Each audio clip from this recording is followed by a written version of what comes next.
On behalf of the Center for Research on Violence Against Women, where I happen to work, my name's Carol Jordan, and they're kind enough to let me be the director there. And on behalf of Gender and Women's Studies, wonderfully represented today, my colleague Dr. Patty Cooper, who's the chair of that department. We're so glad, both the center and the department, to welcome all of you all here. This is the first lecture of the series of lectures the center is hosting this semester. We're very grateful to Gender and Women's Studies for joining in with us on this first one, and we're thrilled with the person we've been able to con into coming and spending a little time with us today on campus. We have an audience full of fantastic people. I do want to point out, in addition to Patty, I want to point out a couple of people here. We have Robert Mock. Those of you who do not know Dr. Mock, he is the Vice President for Student Affairs here at UK. We appreciate him being here, and those of you who know about direct services to students and just the whole kind of crazy student education prevention work that's going on here, it goes on over in the Division of Student Affairs, and it goes on under the direction of Melanie Matson. Where'd you go, Melanie? Right here. Melanie is the director of the Violence Center. I'm sorry, we started clapping before you gave the full title. Thank you. She's the director of the Violence Intervention and Prevention Center. So we're very glad to have both the academic side of campus well represented here today, as well as the student side of campus. And there are a bunch of students in the room, and I'm thrilled about that as well. And I'm also thrilled to get to introduce to you Dr. Bonnie Fisher. Dr. Fisher is professor in the Division of Criminal Justice and a research fellow in the Center for Criminal Justice Research at the University of Cincinnati. She is an internationally recognized expert in the areas of sexual violence and stalking victimization of women, and particularly focused on the experience of college women. She has also done a significant amount of research in the area of fear of crime. She's authored more than 150 peer-reviewed publications in both national and international journals, and she has served as editor or co-editor of 3 different journals in the criminal justice related fields. She's been a PI or co-PI on lots of different, particularly U.S. Department of Justice grants examining college student victimization issues of one kind or another, and that includes the National College Women's Sexual Victimization Survey, which probably gives us the best of what we know about the experience of college women with respect to sexual victimization and stalking in particular. She's also been co-PI on a grant from the British Home Office that's looking at student victimization in the United Kingdom. That's just an example of the fact that she's starting increasingly to do work in countries around the world. In addition to these scholarly achievements, and she has a bajillion of those, you're also going to find that Bonnie is an extraordinary collaborator and colleague, an inspirational teacher of both graduate and undergraduate students, and it is a great pleasure to get to introduce to you Dr. Bonnie Fisher.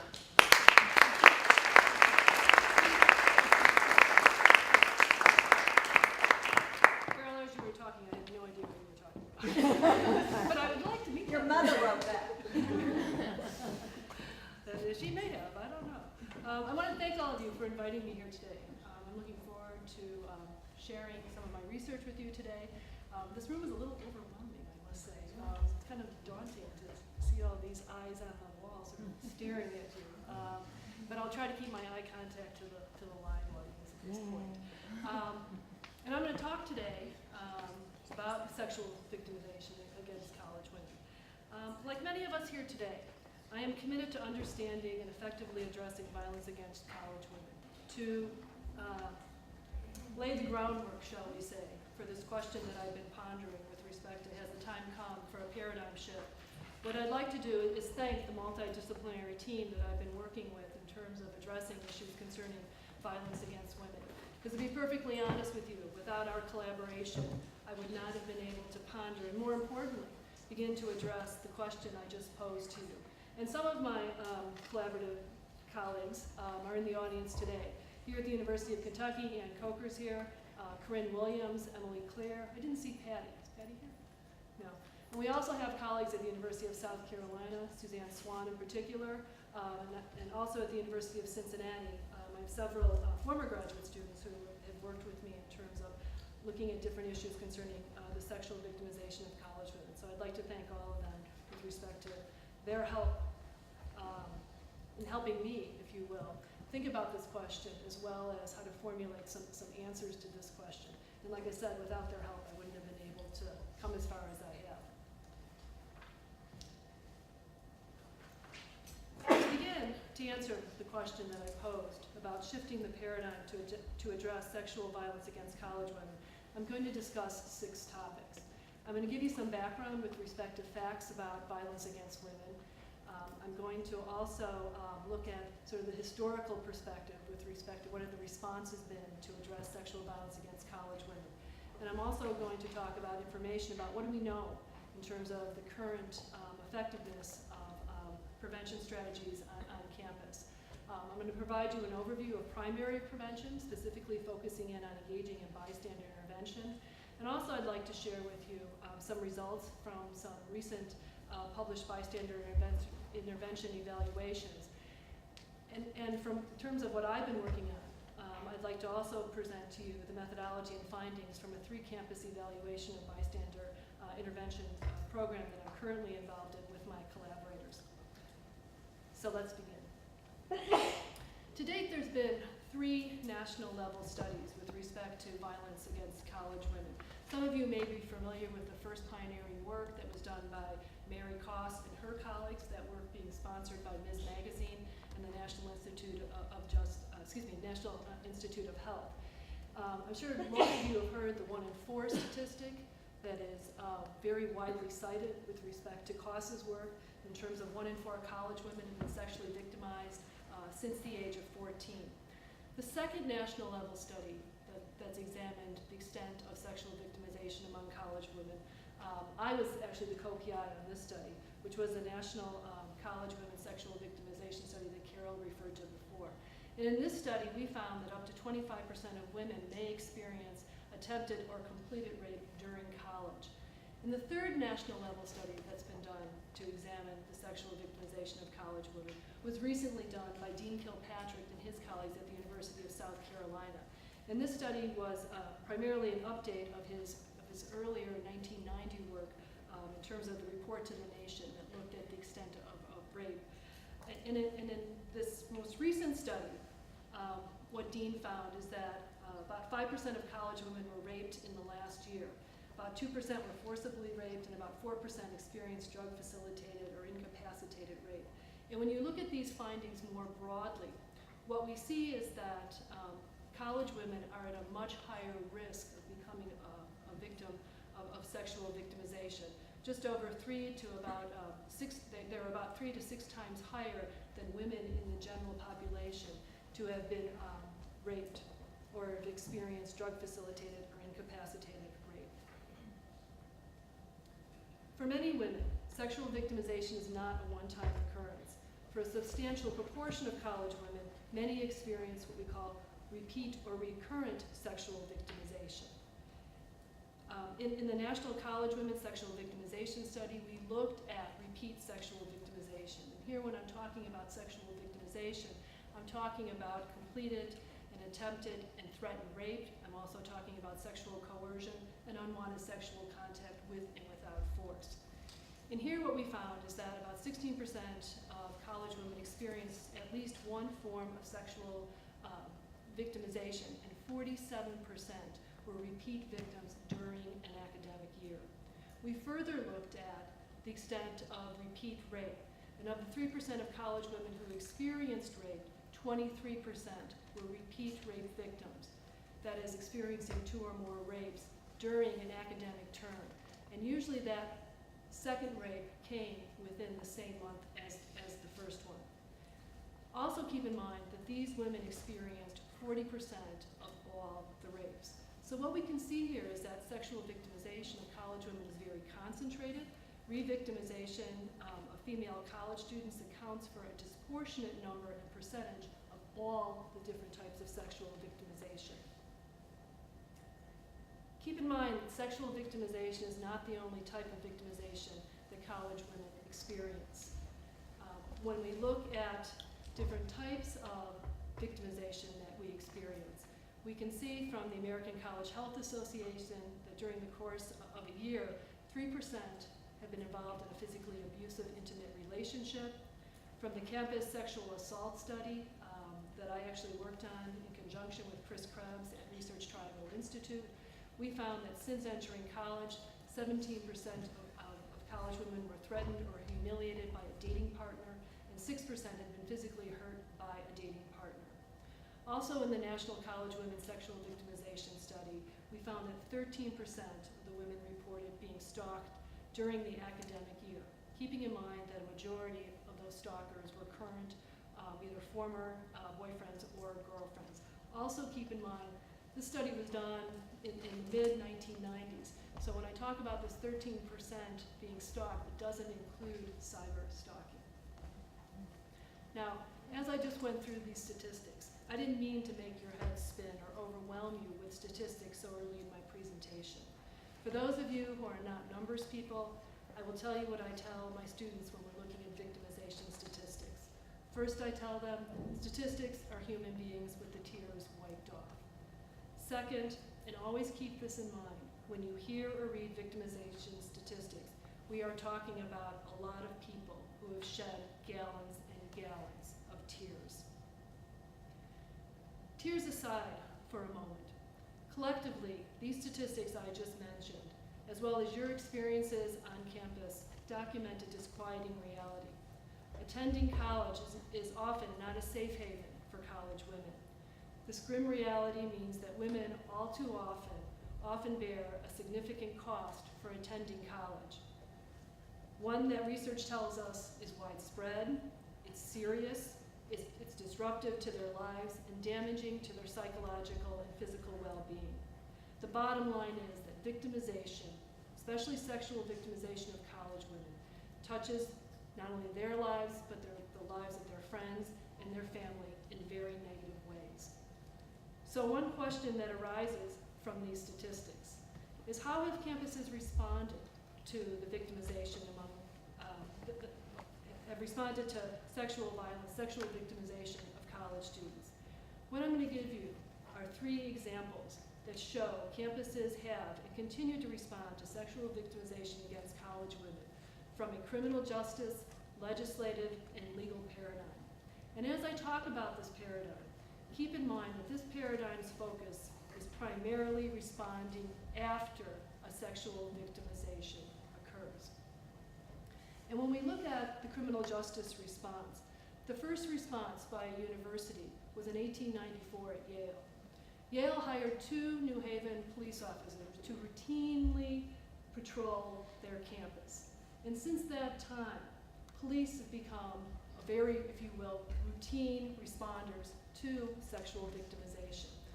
Police on campus have evolved from simply being watchmen to watching over the campus, to securing the campus, to becoming more professional, like their local police forces in terms of arming them and having them being sworn officers, to now a more community-based approach or community policing on campus. As a matter of fact, if you look at a report by the Bureau of Justice Statistics that was done during the 2004 and 2005 school year, you'll see that 74% of the 250 law enforcement agencies that serve 4-year colleges and universities with 2,500 or more students employed sworn officers, right? So 74% of them have employed sworn officers. 67% use armed police officers. So one of the first responses and continued responses in terms of addressing sexual victimization of college women is simply to hire more police officers, right? Or to train, or better train, hopefully, campus police. Another criminal justice response has been the establishment of student disciplinary or adjudication hearings. Here what we do is we basically have set up a process to deal with complaints against students, including sexual assault, so that there is some sort of mechanism on campus to process these complaints. And some of my research has looked into what do these student disciplinary or adjudication hearings look like? And for the most part, for some of them, they're very similar to the criminal justice system, right? Their objective is to determine the truth of the complaint, if you will, right? And when necessary, sanction students within the campus environment, right? To use that student code of conduct to say, you broke the student conduct, now we're gonna sanction you, right? Keeping in mind, even though a lot of these student disciplinary and adjudication hearings act like the criminal justice system, right, in terms of, like I said, determining truth and handing out sanctions, right, there are no constitutional rights for either party to a complaint within the context of these campus student disciplinary and adjudication hearings. Another response within this paradigm has been legislative, right? When in doubt, what do? We ask the government, pass a policy, right? In order to, if you will, legislate this issue. And the federal response with respect to student victimization as well as the sexual victimization of college women has been to pass the Student Right to Know and Campus Security Act. That was passed in 1990. In 1998, that act was then renamed the Clear Act. Some of you may be very familiar with the Clear Act because it mandates the over 6,500 Title IV schools which receive federal financial aid to publicly and annually disclose selected crime statistics, including forcible and non-forcible sexual offenses, keeping in mind that when we talk about these crime statistics, we're talking about crimes that are reported to the campus police. The Clear Act also mandates that there be a statement of the sexual assault policy put forth in their annual security report, as well as a description of their educational programs that promote awareness of rape and other sexual offenses. Keep in mind that if a school is not in compliance with the Clery Act, the Department of Education will fine them. As a matter of fact, the Department of Education can fine them up to $27,000 for each violation. And last time I checked, I think there's been 6 schools that have been sanctioned by the Department of Education for not being in compliance with the Security Act. The most recent one being Washington State, which I think was fined something like $82,000 for violation of not properly reporting 2 sexual assaults. And another legislative response, has been 19 states have passed Clery-like legislation with respect to campus reporting mandates. Another response with respect to legislation, Congress has authorized through the Office of Violence Against Women congressional funds to fund some grants on campuses to encourage developing programs that address dating violence, sexual assault, and stalking on campuses. I don't know if UK has ever received one of these grants. They're annual grants that are given out for I think up to 3 years. Another example of legislation is the currently proposed legislation. It was proposed this year in April by Bob Casey of Pennsylvania and Patty Murray of Washington. And what's been proposed is the Campus Sexual Violence Elimination Act. And this act is basically to provide a better framework for the sexual assault education and victims' rights that are currently being offered by colleges and universities, and to expand education to also cover domestic violence, dating violence, as well as stalking. In terms of legal responses, families of victims, especially murder victims, as well as victims of sexual assault and other types of crimes on campus have sued colleges and universities. These cases have been civil cases. They've been civil liability cases that basically allege that campuses have lax security and therefore they should be held accountable for the victimization. The standard in these cases has been the notion of foreseeability. If the victimization was foreseeable, campuses have been held liable for the victimization that occurred on campuses. When you look at the case law in this area, one of the things that we see is that sometimes the courts have held schools liable and sometimes they have not. So there isn't sort of a real clear precedent. Yesterday I was reading in the news that the parents of a graduate student who was murdered at Yale a few years ago before her planned wedding. I think this murder happened in 2009, some of you may remember it. But her parents filed a wrongful death lawsuit against Yale, claiming that for years Yale has not adequately protected women. This court case, like I said, has just been filed, so we don't know what the outcome it was going to be at this point.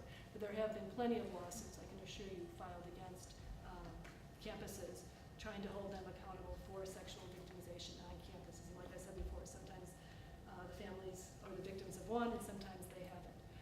Also with respect to a legal response, in April of this year, a Dear Colleague letter was issued by the Department of Education, by their Office of Civil Rights Office,